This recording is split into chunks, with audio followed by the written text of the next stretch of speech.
Hello, and welcome to Common Health from the Virginia Community Healthcare Association, or VCHA, or what we're also known as is VACHA. I'm Tracy Douglas, VACHA's Chief Executive Officer. On Common Health, we're amplifying the voices of community health, both those who give care and those who need it. Hello, listeners, and we are back once again for Common Health, our podcast here based in Richmond, Virginia, sponsored by the Virginia Community Healthcare Association. And we are so happy that you wanted to take another day to listen to us as we bring the common voice coming out of here, out of the Commonwealth of Virginia to you all. And today, we have a fantastic guest, and he is here with us to talk a lot around, we're going to talk a little bit about history of healthcare. He is an individual whom I have grown to love and admire. He is someone that really brings a great perspective to the area of healthcare. And his name is Dr. Robert Winn. He is the director of the Virginia Commonwealth University Massey Cancer Center. And I'm going to do just a little bit of an intro on him, and then we're going to hear his voice. In 2020, he became the first Black cancer director at VCU Massey Cancer Center.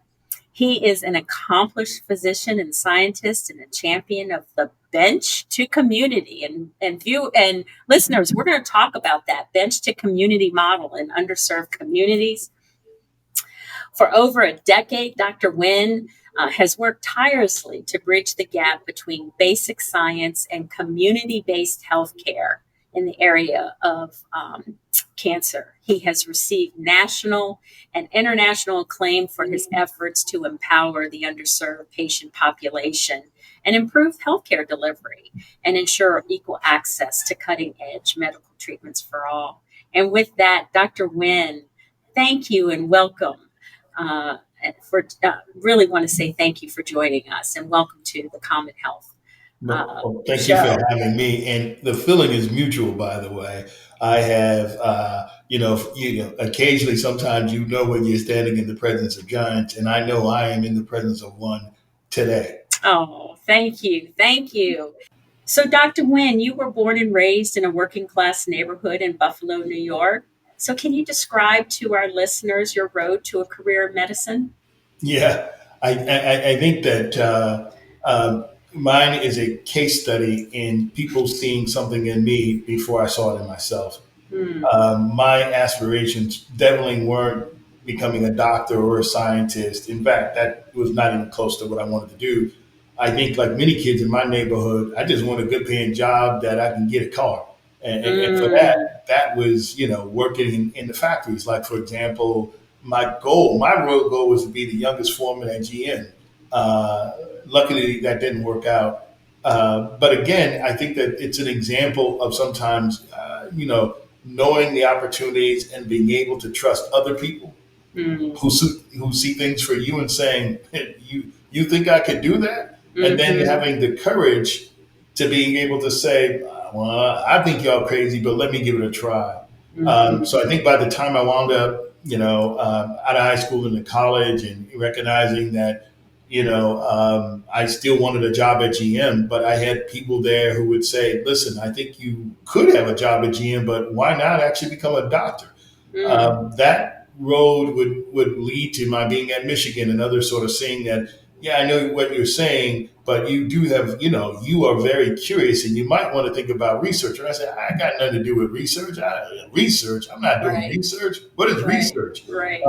And here I find myself not only being able to be at a bench, but being able to break that bench research and that molecular targeted research and that science research that we tend to be scared of when we get to college and high school, actually not only loving it, but it loving me in a way that I'm trying to bring it and the power of it to people. So again, it's a case study in sometimes actually having a little bit of courage of being able to say, okay, I'll give it a try. But also, I can't lie, it's really a case study and people seeing things in me early and then getting me on the right path and putting me in the right direction. Who were some of your influencers in your life growing up? Definitely start off with my family. I mean, my dad, my mom, my father in particular was he ran. He was from Blaise down in Georgia, where they did sharecropping. He, like many people during that period of time, made his way to New York, and because he had cousins there, and he had family there. What I love about my dad most is that he only had, I think, a second grade education. So he would go to adult reading classes at night and would take me. Initially, I thought he was taking me because he wanted me to be better at reading. But what he was really doing is he was finding his partner in his reading. Yeah. So he would quiz me, but we would be quizzing each other. And then it wasn't until much later that I figured out that what he was really doing is taking those classes because he thought I was pretty good at the reading and all the rest of that stuff.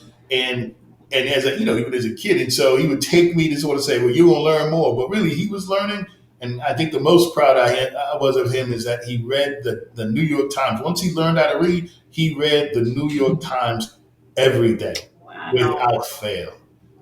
So between people like that and my grandmother and my grandfather, Hannah Darden came from Virginia, actually, Middlesex County, a little place called Remlick, and my grandfather came from a tiny town in Alabama called Coling, Alabama. So with folks like that, Verda Winn, my mom, Harrison Winn, my dad, my uncles and my aunts, that was my first group. In fact, I always sort of said going to college didn't do anything different. It just put a tag on things that I was doing in the hood. Right, exactly. So, we've titled this podcast History of Healthcare. And the reason why is because of your interest in history of healthcare, right? And especially the marginalized communities. Why are you so interested in that even to this day? I mean, you're running a big cancer center, internationally known. But why do you still care about the communities and its history of healthcare? Oh yeah, no, I am. I used to tell one of my boys, I'm all about the hood, and the hood's all about me. I mean, the reality is, as some people grow, they find themselves, quote, growing out of their neighborhoods. I never outgrew my neighborhoods. In fact, I'm more in love with my neighborhood, which is a very blue collar, underserved area. I'm as in love with being able to help those folks out as I was when I was coming up the ranks. And somebody said, well, why? The why was because I knew what it felt like on the other side when people came in your neighborhood and they wanted to do all these studies and they wanted to do all this stuff, even as a kid.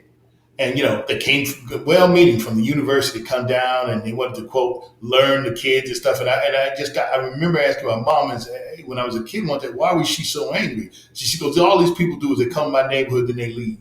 Yeah. And that stuck with me. They come in my neighborhood and then they leave.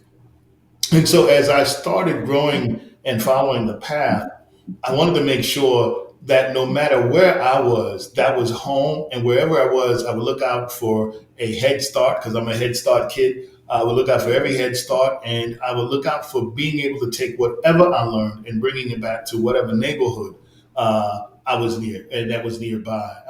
It's important to me because I think sometimes as we grow, we get a bigger vocabulary. We think that the bigger vocabulary has sometimes made us smarter, made us different than the neighborhood. All it did was give you a bigger vocabulary. I'm still from the same neighborhood. And in fact, I think it was that belief that it was my mission and my job and my duty to be able to figure out how not just to make a community, but how to make communities like the one I grew up in better. Can you give us an example? Give us a little bit of history. You're in Richmond, Virginia. You're in the Commonwealth of Virginia. You've been here for a little while. What's some of that history that you can share with our listeners? Yeah, well, in 2019, it was crazy because in 2019, I was when I accepted the job, I was the only African-American cancer center director of a national program that had been going on since 1971.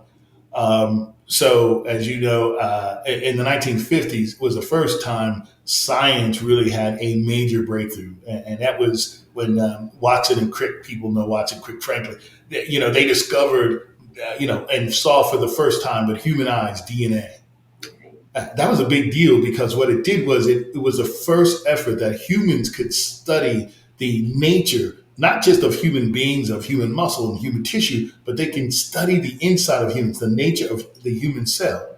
Mm. Since then, we've actually had a large amount of efforts put that way. So it wasn't lost on me that in 1971, when they created the War on Cancer and they started this whole concept of believing that by science alone, we would be able to eradicate cancer, that we've made substantial progress.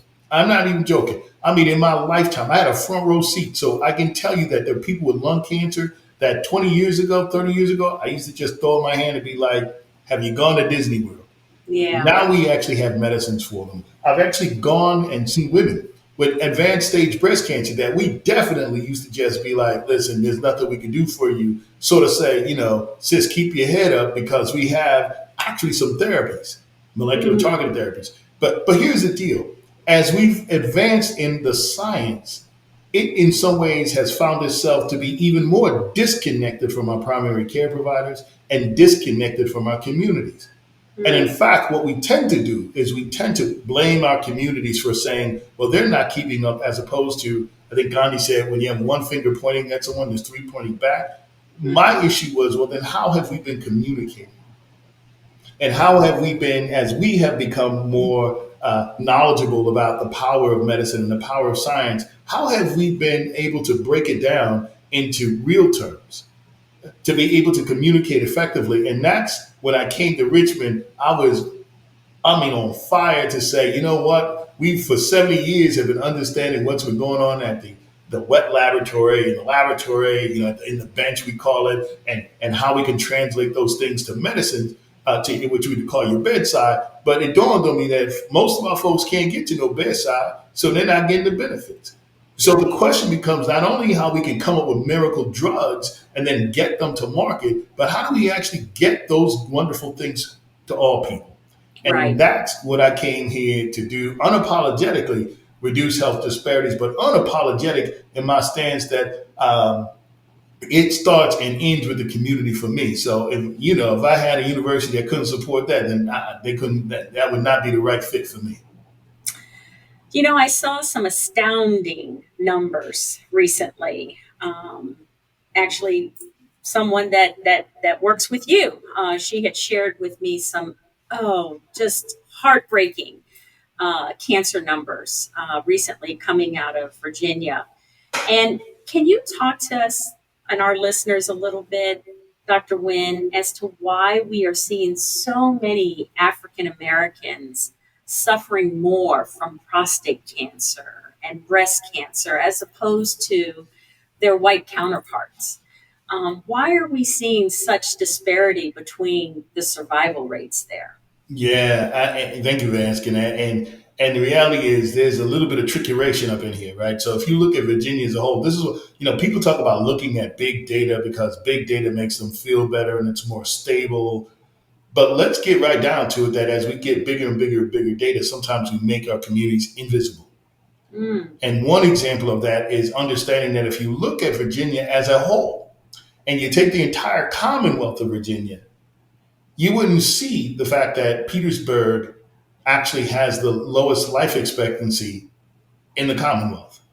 Wow. If you look at the entire whole, you would be convinced that, well, we're doing as well as anybody in the United States until you recognize that in some of our rural areas and some of our other areas, we have the poorer outcomes of prostate, breast cancer, colorectal cancer, particularly within our Latino community. And yet, if you looked at just the big data about the Commonwealth as a whole, you'd miss it.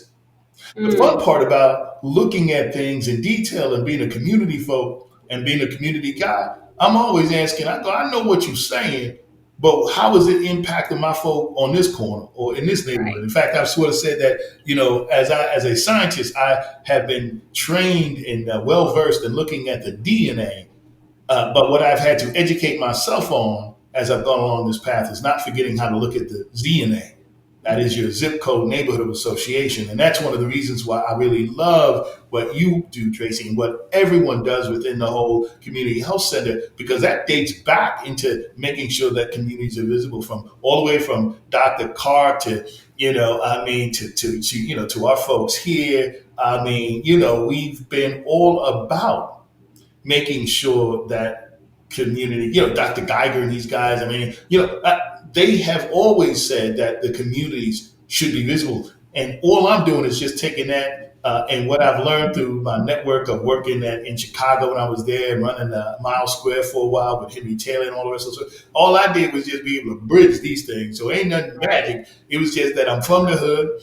I've got got my care from the FQHC coming up, know what the FQHCs and community health centers are, and know how important they are, but also know that the history comes from literally from Dr. Clark and the Zulu tribe and the Florida tribe and all the rest of that back in 1940, when he could have lost his entire career and found the courage to say, you're not making these communities invisible. And that's been my marching orders, is to make sure that our communities don't become invisible as our data becomes larger. And so it is unfortunate. And within our catchment area, 80% of the majority minority communities are within that Massey reach. And when we look at that, we start thinking that we have more women with breast cancer who are dying at younger ages than they are, not just in the Commonwealth, but we're in the top 10 in the country. We should be ashamed of all the things that we're in the top 10 of in this Commonwealth. Wow. So what does it take? I know that you've got this nationally publicized initiative that you've worked really hard on getting going, and it's called Facts and Faith Fridays, right? One, tell our listeners what that is, because I really think that's a great example of what communities can do in order to help bring, right, the challenge to the community and help try and resolve it using our community contacts. So talk a little bit about what that is, and then also if you could share with our listeners what they could do in their communities to kind of help bring this to the forefront. Yeah. This is a straight example of if you didn't know better, you thought it would start off as a joke. A doctor, a lawyer, and a preacher all get on a phone call, but that is exactly what happened. Right around March, April, May of 2020, the question became, how do we go back to church? How do we do this safely? And many people from the faith-based community they were as confused because they didn't have any information. And they didn't have any information because we were on what we call the leading edge of science. And anytime I hear leading edge, it just means you really don't. It's a nice and very polite way of saying we didn't know, but we're going to try to figure it out. As a result of that, Redeemer Haynes, who's just an amazing lawyer, bought F. Todd Gray from Fifth Street Baptist Church and myself together and said, should we do something? And there was a resounding yes. Now, I will say with Facts, Faith, and Friday meets Fridays from 3 to 4. But what I will say about Facts and Faith Friday is that I'll take a little bit of credit. I did put the Friday part in there because, but it was the whole concept that your facts we're not at war with faith, and as a result of that, we've been meeting since 2020. We've been getting people through the pandemic, not just giving them information, but giving them information directly from the horse's mouth. We've had Anthony Fauci on from the NIH. We've had folks directly from the FDA and CDC on. But in addition to dealing with issues just around COVID, we've been dealing with issues of social issues about how do we actually, what are the agencies and how do we access them to get people to keep their heat on or to have food or transportation. So I learned, again, all that from, people say, well, where'd you learn that from? From my hood. Again, as I got to college, I learned how to put a tag on it. And then it got refined when I was able with others, Henry Taylor and others, to run an FQHC to figure out what Dr. Clark and Dr. Geiger and all these folks were really about. It's not just your medicine. It's about all the other things you bring with it. And so Facts Based Friday grew out of that. And in fact, we are now even talking about what are the impacts on the faith-based leaders with their mental health. So the program has even grown into dealing with aspects of how do they get through and providing people for them to think about how they can prevent burnout. But also, how do we make sure that as our kids are getting back, we know that they've been somewhat delayed. How do we ensure that our kids are actually a point on? And if you hear that there are many aspects of what Tracy, you and others within the community health, like Cuzzy and everything, Cuzzy and everybody else, it's because I learned and I understood. And as I watched you and actually, again, took notes, it's transferable to almost Yes. everything that I do in the context of whether it's at the bench or whether it's in the context of doing this community sort of partnership that we really have. And what makes a really good partnership? So we're community health centers, we're primary care, and as you know, we're the safety net providers. We are that first place that patient goes when they're not feeling good, right? And we run all those tests, and then finally we get to a point where we have to make a decision. Well, we think we are going to need to refer you to Dr. Winn and the Massey Cancer Center. What can we do better as specialists in your area and other specialists and your community health safety net providers? What can we do better to help lift up our communities and have those numbers look better for us in the area of cancer? Yeah. So one is a simple one. One is that there are a lot of very well intentioned, incredibly well meaning academic types from universities that want to do good. It's true, they do. But what they don't understand is that the priority of, say, community health centers and FQHCs is to take care of patients. So they may have wonderful studies to do and just brilliant. I mean, some of these people are Right. just incredibly brilliant. But what Yeah. they don't understand is their blind spots of their brilliance also has limitations. That when they come into an FQHC and we have our primary care folks and we're backlogged and we're doing all these other things and we got HRSA things that we have to fill out and you have X, Y, and Z to do, that takes person power. And the reality is to now just dump on top of that without bringing resources to the table to say, no, I got it. My first goal is to do good. And my second goal is to do good by not disrupting your flow. And so what could we do better? I think that this is what my grandmother would say. If you only had a little bit of humility, a little bit more heap of grace, things always tend to go a little bit better. I think for our academic centers and so some of our and some of our, it just helps health systems a little bit more grace and humility of understanding that the primary role in our community health centers is to see patients. So if we're going to, quote, integrate studies into that, then the question becomes what resources are we bringing to the table? And the second thing is, and I just got to say it, and this is how I never get invited back, so I'm assuming, Tracy, this will be the last time I'll be here.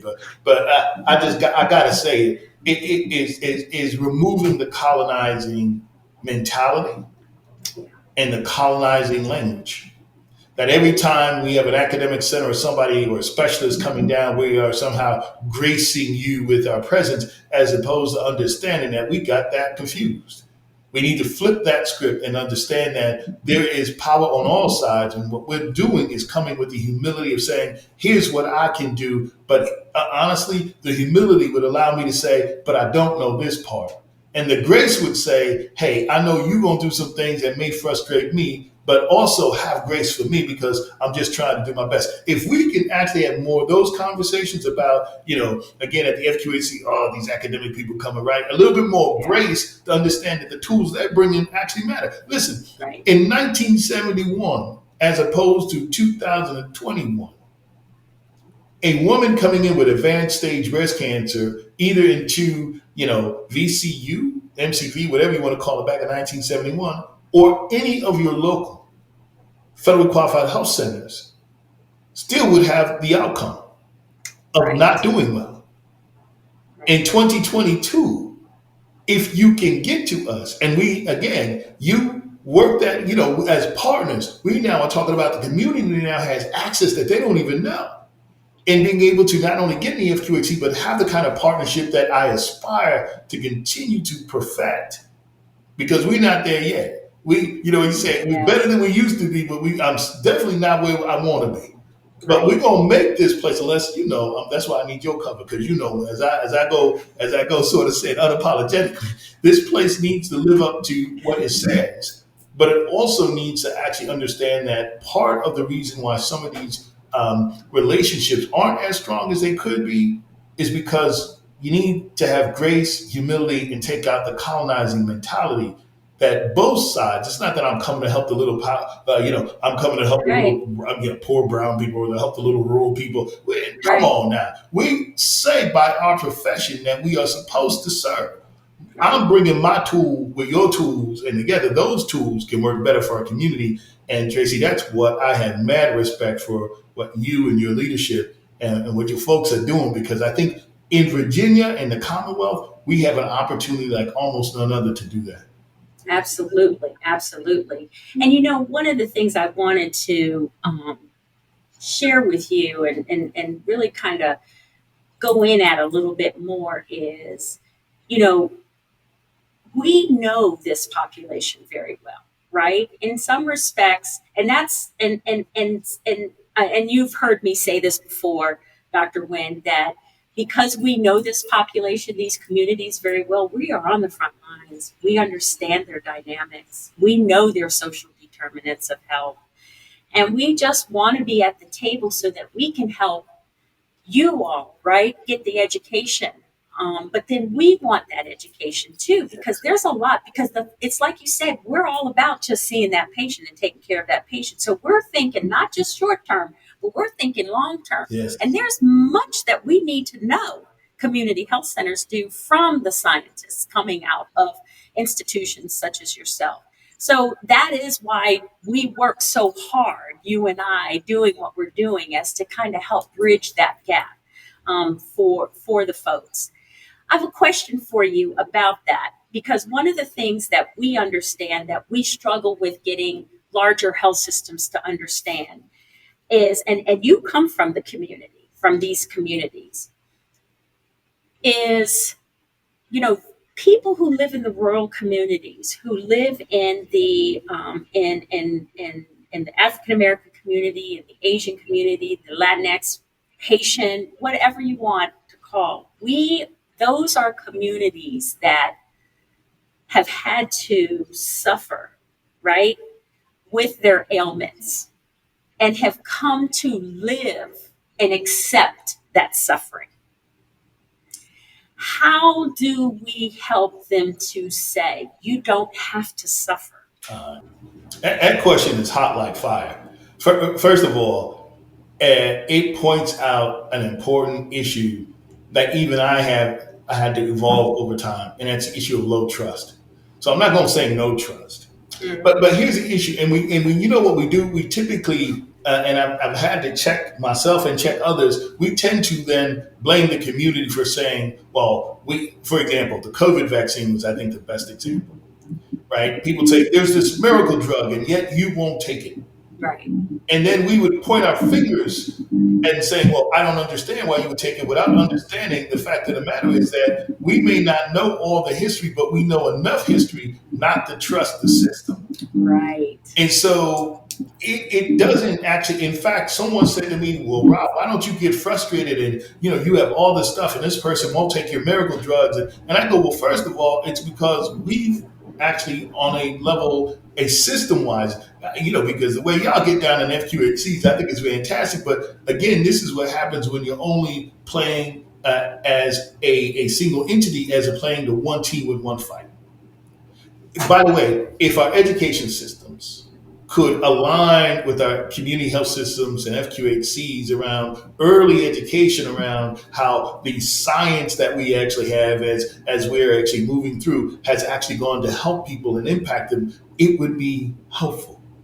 If our then places like us could understand that people should probably have low trust or no trust, depending on, not because they don't trust me, but because the trustworthiness of most of our institutions has been lacking. Mm. So I've been saying that, like W.B. Yeats, I think once sort of said, that we have to think like the wisest of men and women, but communicate in the language of the people. But here's what's up. It is just like every other problem we've had for me, and I'm going to put it in a context that I know of science. Had we given up because it was hard, Right. because we failed more than we succeeded, we would not actually have the miracle drugs that we have today for breast cancer. I swear to you, I have women right now with advanced stage cancer. I don't even bat an eye and sort of saying, let's get you tested. I think I got something for you. We have proof positive now of women 18 years out who are not just surviving, but thriving because we made that effort. The problem has been that we have, let people give us, the shuffle over here and the holy doly over here and getting bamboozled over here and thinking that this issue around social justice, this issue around the education of our masses is just like coming up with new drugs. Yeah.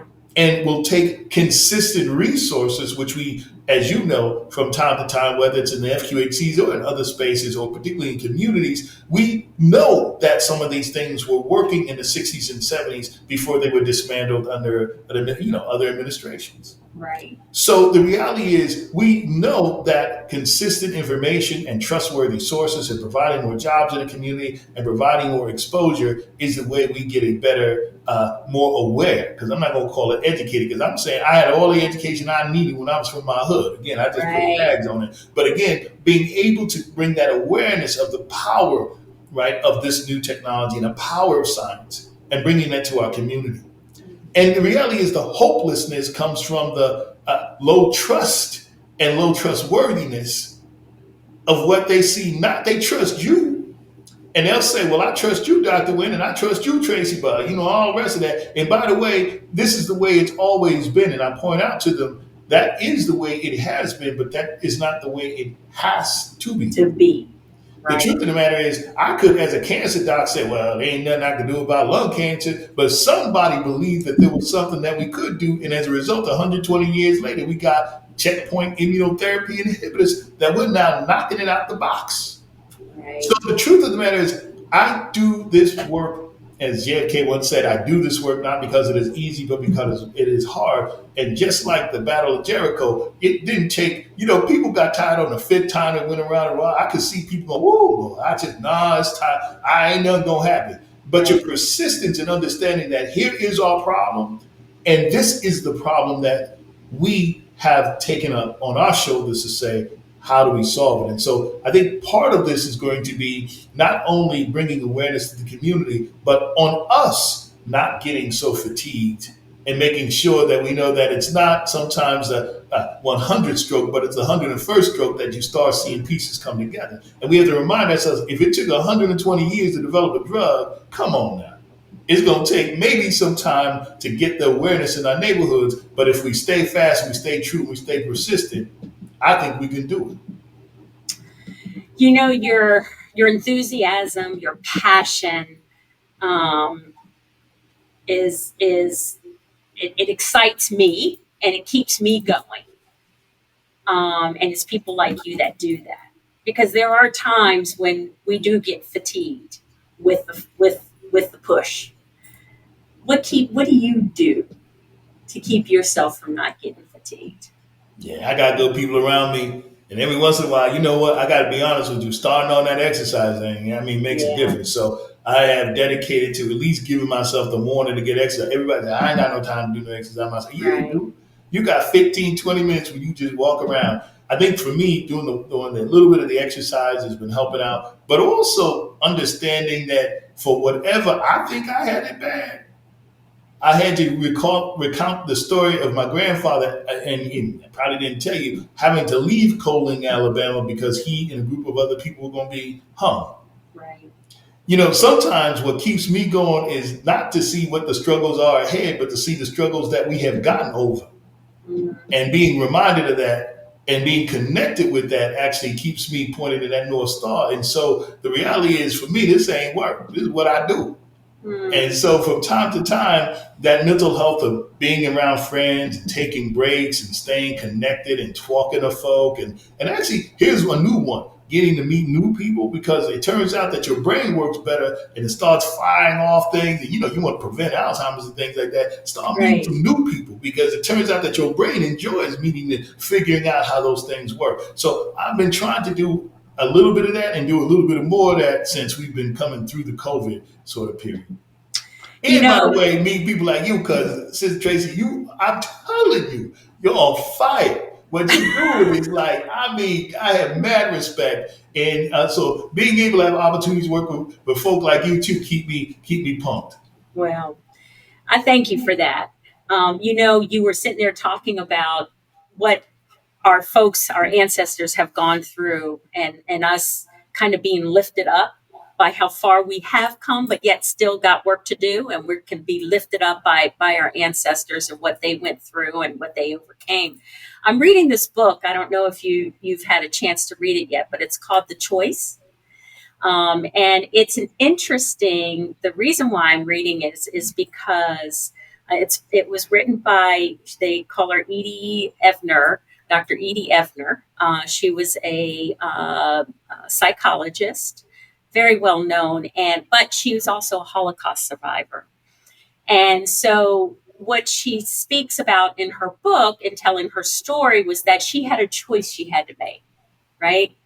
And even though she was in the worst of worst predicaments out there any human being could go through, as she looked at her life and living her life from day to day, right? She made the choice that this is what I went through. This is what I learned from that. But at the end of the day, I choose to have hope, right? And I choose to take that hope and turn it into a resolve, a resolution for something that I can offer up to other individuals through my choice. So if there's anything that I can recommend listeners to you is in piggybacking off of what Dr. Winn is talking about to keeping himself going, is to turn to that choice you make, right, of hope, and then just lifting yourself off of that to get to the resolve. So with that, listeners, I know you all got fed because I know I got fed today, as I always do when I get with this guy, Dr. Winn. And just know, listeners, he will be back. He's a pretty important guy, but for us to be able to pin him down to coming and speaking with us today and sharing himself with us and you all listeners, we are truly blessed. So Dr. Winn, I'm holding you to coming back because we got more stuff to talk about. Oh, you my people. You know, that's done. All right, I'm holding you to it. So thank you, Dr. Winn. We appreciate you. And we will be in touch. Thank you so much. I want to thank my guests for joining us today. And thank you to all the listeners for tuning in to Common Health, brought to you by the Virginia Community Healthcare Association. If you enjoyed this episode and you'd like to help support Common Health, I encourage you to hit the subscribe button, share it with others on social media, leave a rating and review, or visit our website at www.vcha.org. This is Tracy Douglas. Thanks again, and I'll see you next time.